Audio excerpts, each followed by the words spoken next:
বাসক পাতা গাছ।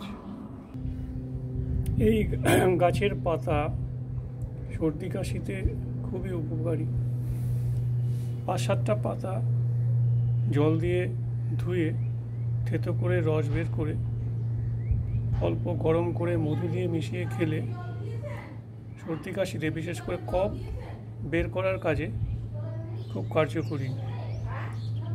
যদি কেউ এই পাতা জোগাড় না করতে পারেন তাহলে হোমিওপ্যাথিক ওষুধের দোকানেও এই পাতার রস থেকে তৈরি মাদার টিংচার জাস্টিসিয়া অ্যাডাটোডা পাওয়া যায়।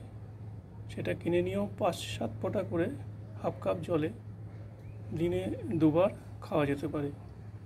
অ্যাকুট ক্ষেত্রে সর্দি কাশির এটা খুব ভালো কাজ করবে। তবে ক্রনিক যদি কেস হয় সেক্ষেত্রে কনস্টিটিউশনাল হোমিওপ্যাথিক ট্রিটমেন্ট করা দরকার।